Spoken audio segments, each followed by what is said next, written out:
Bonjour, aujourd'hui nous découvrons ensemble deux tableaux qui présentent un thème théologique et mystique, la Vierge Marie, Reine du ciel.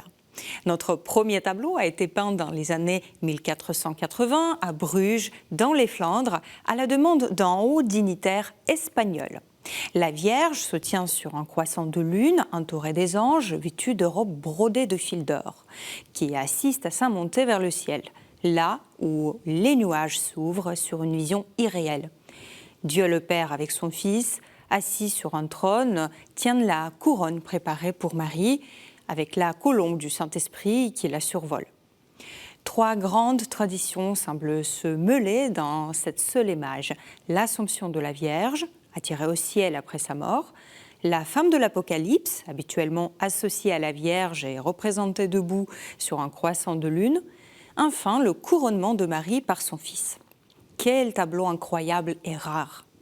Un respect profond voué à la Mère de Dieu, l'idée de sa montée au ciel sans que son corps soit corrompu par la mort, tout ceci fait partie du culte de la Vierge, particulièrement cher aux fidèles dans les pays du sud de l'Europe et notamment en Espagne. Or, ce tableau, bien que flamand, a été précisément élaboré pour être exposé dans un monastère espagnol près de la ville de Burgos. De part et d'autre du visage de Marie se trouvent des anges chanteurs. Deux d'entre eux tiennent des partitions qui, si on les regarde vraiment de près, sont parfaitement lisibles.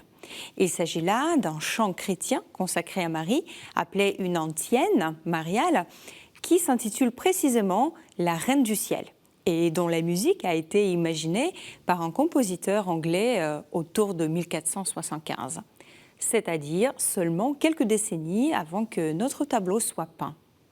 Commande espagnole, peinture flamande et musique d'origine anglaise. Décidément, l'art à la Renaissance ne connaît pas de frontières. Le thème musical du tableau ne s'arrête pas là. Des anges musiciens entourent Marie et le trône de Dieu. Ils tiennent des trompettes, luttes, harpes. C'est un véritable répertoire d'instruments musicaux de la Renaissance. Certains sont même très anciens, comme cette vielle, une sorte de violon médiéval tenu par un ange sur la droite. Ce concert, en plus d'accompagner la gloire de la Reine du ciel, illustre une pensée ancienne selon laquelle il existe au ciel une musique parfaitement harmonieuse qui n'est pas accessible à l'oreille humaine. Par contre, elle est bel et bien accessible à notre vue. Le tableau aux couleurs brillantes nous impressionne grâce à la peinture à l'huile. Le brocart, l'or, les pierres précieuses et les perles qui parsèment les vêtements, le réalisme quasi photographique des détails donnent à l'image de Marie tout son éclat majestueux. Notre deuxième tableau est aussi flamand, peint par un artiste bruxellois d'une renommée importante, Colin de Cotter. Marie est assise à l'intérieur de sa chambre avec le Christ sur ses genoux et les anges déposent une couronne sur sa tête. Vêtus de chape, portée par les assistants lors d'une messe, ils donnent un ton solennel à la scène. Marie est assise sur un trône. Un lion sculpté sur son accoudoir fait référence au trône de sagesse du roi Salomon. La Vierge elle-même a parfois été comparée au trône sur lequel siège son Fils, incarnant la sagesse. Cette comparaison est renforcée ici par la couleur rouge éclatante de sa robe, tel un écran précieux qui reçoit l'enfant. En bas, elle est brodée de paroles tirées du chant de la Reine du ciel et décorée de pierres précieuses, bleues, les saphirs.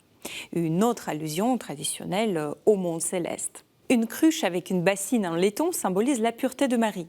La pomme posée sur le meuble renvoie au péché originel que Marie, Immaculée Conception et Nouvelle Ève, n'a pas touché.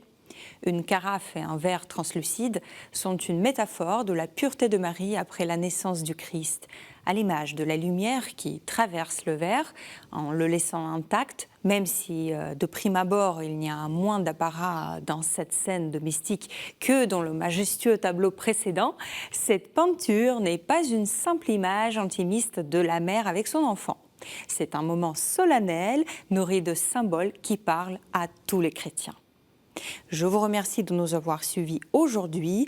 N'hésitez pas à partager cette émission à partir du site ktotv.com ou à partir des réseaux sociaux et je vous retrouve la semaine prochaine.